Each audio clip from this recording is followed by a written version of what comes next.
Two friends on a once-in-a-lifetime adventure are the subjects of our number 10 moment, one of the most controversial survival stories in history.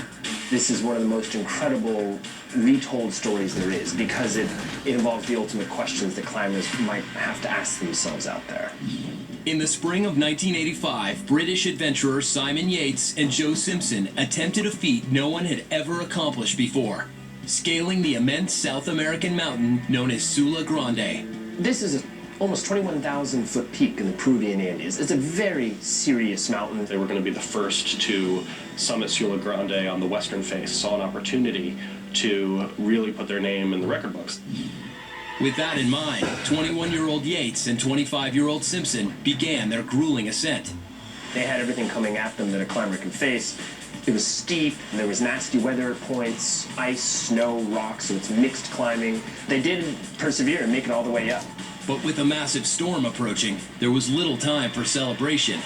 By the time they got to the summit, they were in not bad shape yet, but they needed to hurry to get back down. Heading down the mountain can easily be the most dangerous part of any climb. Mountaineers often caution about a letdown after you've accomplished your goal. So you're on the descent, you're a little bit more carefree, you're thrilled at your accomplishment, and that's when mistakes happen. Simpson and Yates hoped to get off the mountain in one day, but the storm blew them off course. That's when they really ran into trouble. Joe Simpson took a fall, and he crushed his right leg. He described it, his lower leg shot up through his knee, breaking his knee, and shattering the top of his tibia. Here they are, heading down the mountain, already in difficult conditions, and suddenly one man can barely climb. And Yates knew immediately that he was finished. There was no way for them both to get off the mountain alive. That didn't stop him from trying. Yates devised a rope and pulley system to lower Simpson down the steep incline. Yates would dig a seat into the snow, into the cliff, and use his body weight to lower Simpson down. It was an incredibly time-consuming and exhausting process. Then, as Yates lowered Simpson down the slope, the injured climber slid off a cliff. Simon's feeling this tug on the rope. Suddenly it goes really taut. He's barely able to hang on himself because Joe is dangling off the mountain. Simpson hung helplessly above a giant crevasse. There's really no way to pull that weight up the cliff face. That would be a superhuman feat of strength. Simon Yates himself, is sort of trying to hold on for life. It's not possible. With cloud cover limiting his visibility, Yates had no way of knowing if his friend was alive or dead. They're shouting to one another, they can't hear anything. So they're both unaware of what's going on, but they both know they're in trouble. Simon was stuck like that for over an hour. As the weight of Simpson's body slowly dragged Yates towards the edge of the cliff, Yates was forced to make a grim decision. What happened was every mountaineer's nightmare, and it's sort of the classic mountaineer's dilemma. Do you cut the rope? You're faced with this horrific decision that you have to make it, and you have to make it quickly. Situation we would all want to avoid at all costs, no matter what side of the rope you were on. And ultimately, he made the only decision he could. Yates cut the lifeline.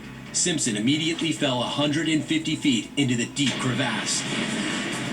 Miraculously, he fell onto a snow bridge that broke his fall. Although quite painful to fall on that with a broken leg, it didn't kill him. He thought, oh, Yates must have fallen and died. Maybe I can pull my way back up to where he is and then descend from there. But then when he pulled on the rope, it came down, and he saw that it had been cut, and he realized what had happened. I think Joe Simpson, with his training, he knew why Simon Yates had made that choice.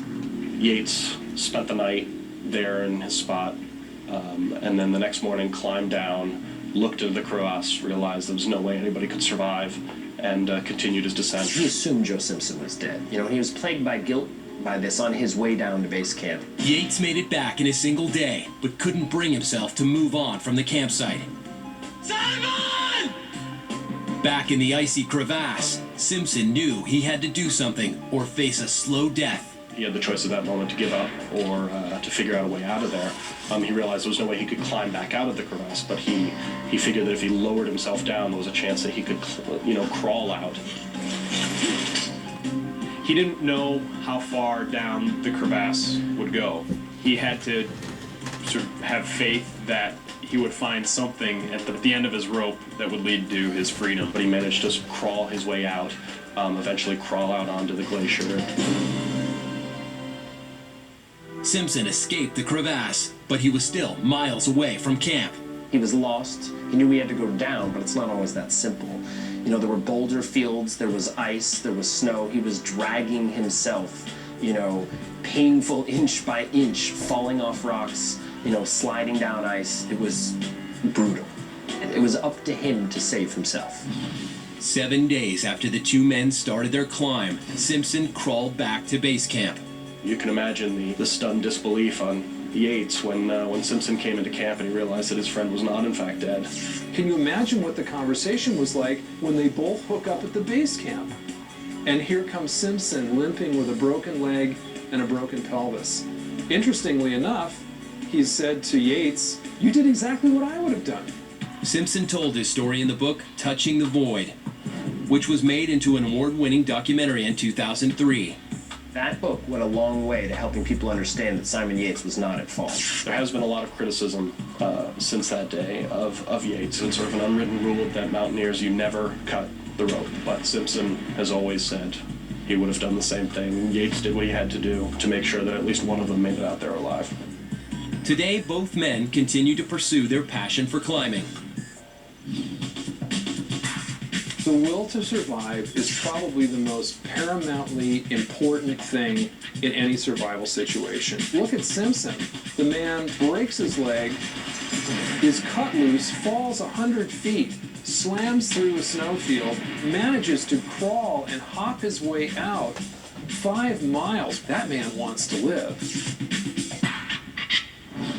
After the break, a fiery plane crash. Two music celebrities fight to survive. Get closer to the guys who are still beating the flames off of themselves.